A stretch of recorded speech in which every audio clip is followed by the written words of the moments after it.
So I was able to see the Grand Budapest Hotel after all. It was playing at the South Point Theater, though that's like an hour away from me. I was able to meet up with Hirosashi and see it with him and his brother. This is the third Wes Anderson film that I've seen. The first two were The Life Aquatic and Fantastic Mr. Fox. I've yet to see The Royal Tenenbaums or Moonrise Kingdom or anything else he's made.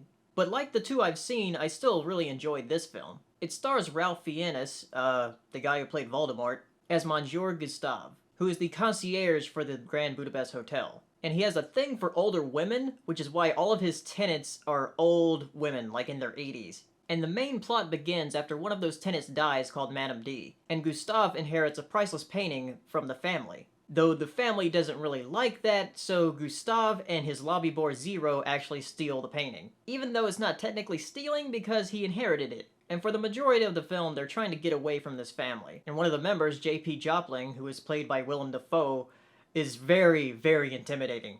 If you're familiar with any of Wes Anderson's films, you might notice the cinematography. Because everything is usually centered, and this film is actually 4:3. I can't remember if the other two I've seen are 4:3. I do love those scenes where a character is going in one direction and then they pop out another direction on the screen. And of course the humor in this film is really great. It has a lot of unexpected chuckles. They just sort of come out of nowhere. And the score is really excellent. In a lot of scenes I noticed that the background score actually went along with some of the sound effects. In fact, there's this one point where they're traveling up a cable car and it does this like swingy thing, and the sound of the swing goes along with the score. It's really cool.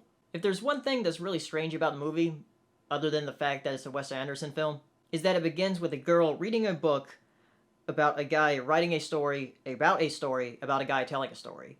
But overall, it's a great film, and though it may seem very artsy, it's very accessible. Wes Anderson films always are. And they're also very humorous. I definitely recommend going to see it. It really does deserve all its praise it's getting right now. So, see you next time. And if you like this review, check out my other movie reviews in this playlist.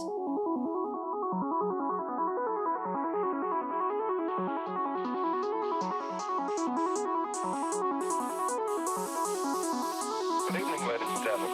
Well, by now we're getting a bit used to winter. We're like soldiers in the middle of a campaign, growing hardened to discomfort and better able to take it.